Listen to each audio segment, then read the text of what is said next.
I found out my grandmother's secret after her passing, and it changed everything I thought I knew about my family and my own identity.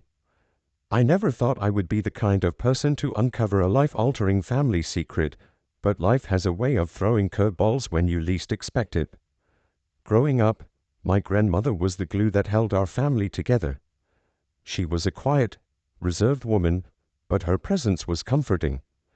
She always made sure everyone felt loved, and she had a way of making every family gathering feel warm, even though she never shared much about her own past. We all knew that she had grown up in a small, rural town and that her life before marrying my grandfather had been tough, but she never went into details, and none of us ever pressed her. She passed away peacefully in her sleep at the age of 89. It was devastating, but it was not unexpected. She had lived a long, full life, and while we mourned her deeply, there was a sense of peace knowing she was no longer suffering. After her funeral, my mother, my aunt, and I were tasked with cleaning out her house's small, cozy place filled with memories. As we sorted through her belongings, we came across a locked wooden box hidden in the back of her closet. None of us had ever seen it before, and there was no key inside.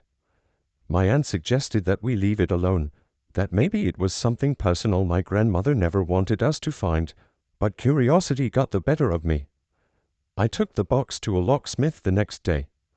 When the box was finally opened, I expected to find old love letters or maybe some keepsakes from my grandfather.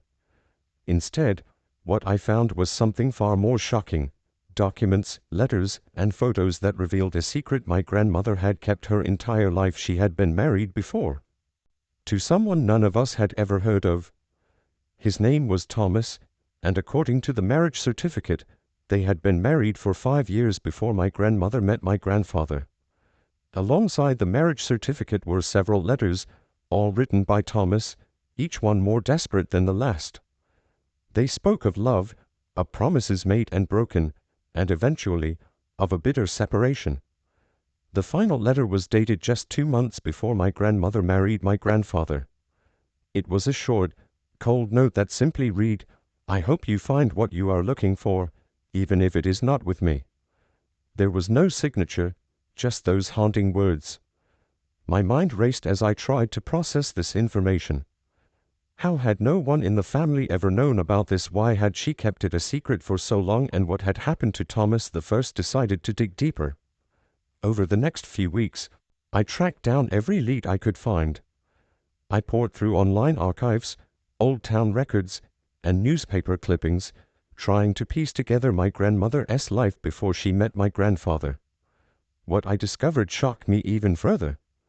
Thomas had died in a car accident shortly after their divorce, but it was not just any car accident. He had been driving drunk, swerving off the road and crashing into a tree. There were whispers in the small town where they had lived that his death had been no accident, that he had driven himself into that tree on purpose, unable to cope with the end of their marriage. The weight of this revelation hit me hard.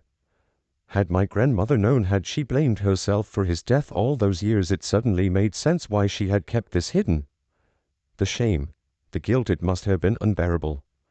And yet, she had moved on, created a new life with my grandfather, raised a family, and never once let the weight of her past show. But as I dug further, I uncovered one more piece of the puzzle, one that changed everything. Among the documents in the wooden box was an old, faded birth certificate. My heart stopped when I read the name, Evelyn Rose. It was dated a year after my grandmother married Thomas. A daughter. My grandmother had had a child with her first husband, and none of us had ever known. I had 1,000 questions, but no one to ask. I spent hours staring at that birth certificate, trying to make sense of it all. Had Evelyn died young? Had she been given up for adoption? The following week, I tracked down an old address listed in the town records. I knocked on the door, not knowing what to expect. An elderly woman answered, and when I explained who I was, her face went pale. "I never thought I would meet any of you," she said softly. She invited me inside, and over the next few hours, I learned the truth. Evelyn was still alive. She had been raised by her father's sister after Thomas died. My grandmother, unable to cope with the grief and guilt, had left her behind when she moved on with my grandfather. Evelyn had known about her mother but had been told by her aunt that she had died years ago. The shock on her face when I told her that our grandmother had lived a long life, just a few hours away, was mirrored by the shock I felt learning that I had an aunt I had never known about. We talked for hours, piecing together the fragments of the past. Evelyn had always wondered about her mother but had never had the means or the courage to dig into her past. She had lived her whole life believing that her mother had abandoned her, but now, she had a family she never knew existed. We decided to meet up with my mother and aunt the following week. I spent the next few days in a daze, trying to figure out how to break the news to my mother and aunt. How could I explain that the grandmother they had idolized had kept such a monumental secret for decades, that they had a half-sister out there alive, well, and carrying the weight of abandonment her entire life? When the day came to meet Evelyn again, I could barely sleep the night before. My mind was racing with all the possible outcomes of this reunion. Would my mother and aunt be angry, hurt, confused? And how would Evelyn feel meeting the daughters of the woman who had left her behind? We decided to meet at a neutral location, a quiet cafe in the middle of the town where Evelyn had grown up. I arrived first, my heart pounding as I waited. My mother and aunt pulled up together, their faces filled with anticipation and uncertainty. They had no idea what was about to unfold.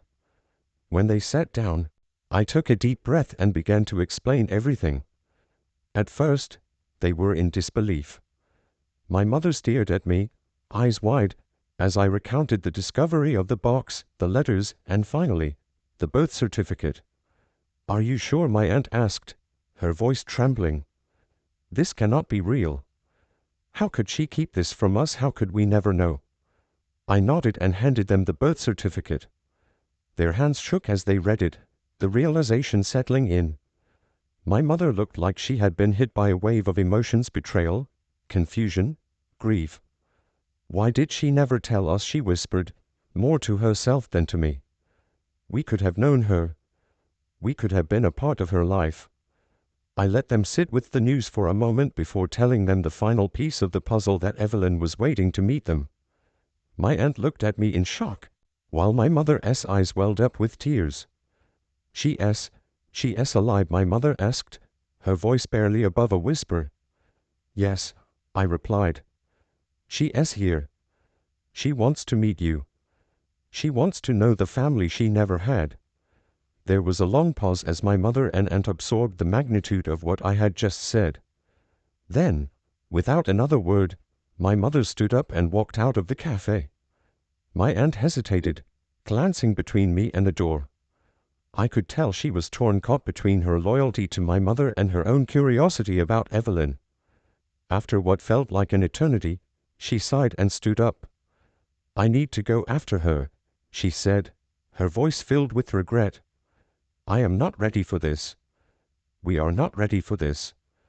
I watched them both leave, my heart heavy with disappointment. I had hoped for a different outcome, but I understood their reaction. Learning that your mother had kept such a profound secret for so long was not something you could process in a single afternoon. Feeling deflated, I stayed in the cafe for a few more minutes before deciding to go find Evelyn.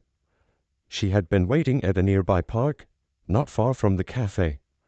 As I walked toward her, my heart felt like it was caught between sadness and anxiety. How was I going to explain that my mother and aunt had walked out, overwhelmed by the reality of her existence? What if this was all too much for her too? When I finally saw her, sitting on a bench under an old oak tree, she looked calm. Her hands were folded in her lap, but I could see the tension in her shoulders. She must have been nervous, waiting to meet the family she had never known existed until a few days ago. I took a deep breath and sat down beside her.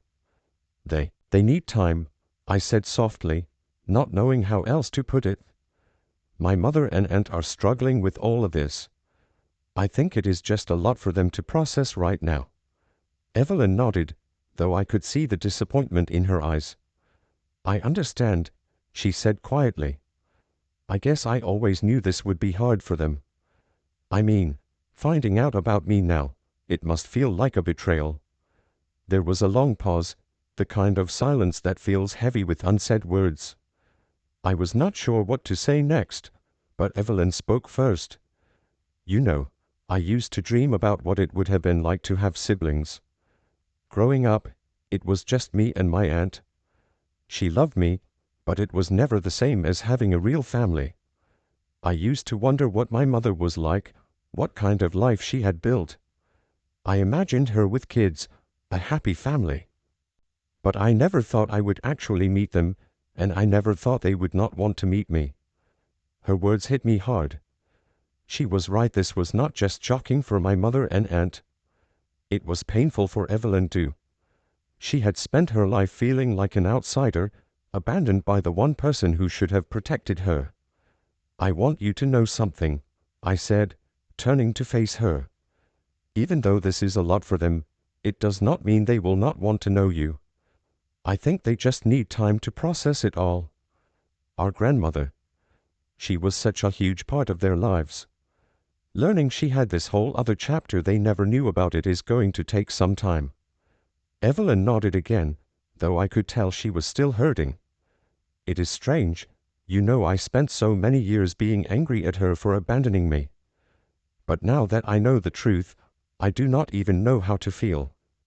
I cannot ask her why she did it, and I do not know if she regretted it or if she just moved on.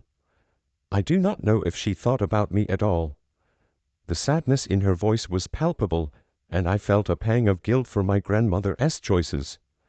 How could she have left Evelyn behind without a word, without ever telling anyone? It was a question none of us would ever have the answer to, and that was perhaps the hardest part of all. Over the next few hours, Evelyn and I sat there, talking about everything: our lives, our families, the holes left by our grandmother's secret.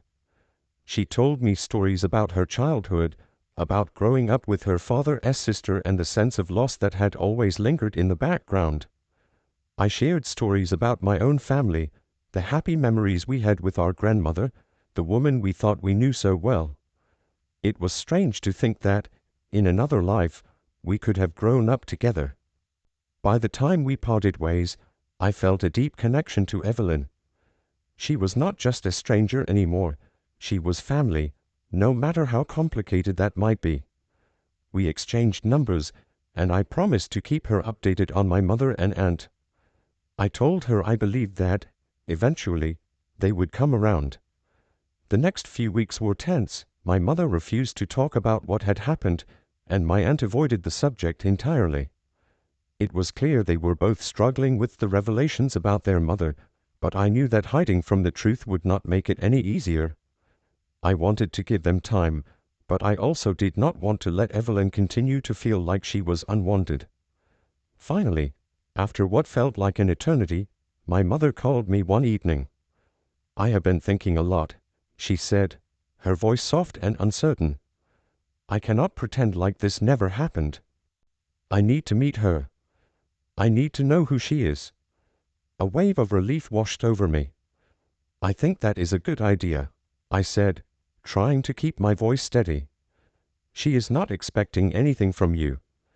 She just wants to know you, to understand where she came from."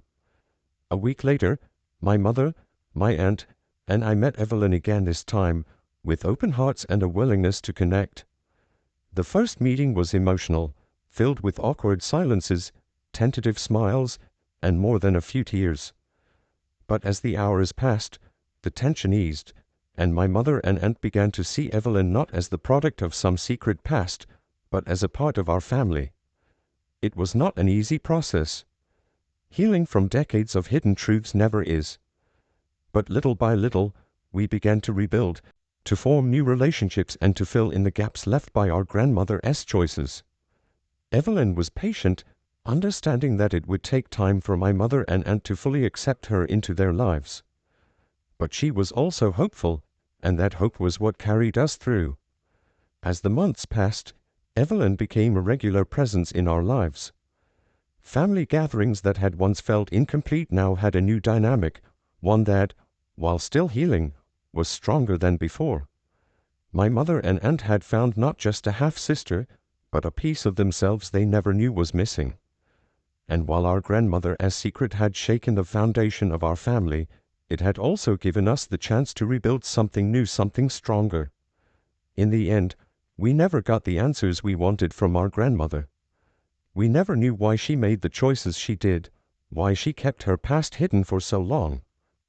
But we learned that family is not just about the past, it is about the future, about the connections we choose to build and the love we choose to nurture. And in that sense, our grandmother's secret, painful as it was, gave us something unexpected, a chance to grow closer, to understand ourselves and each other in ways we never thought possible.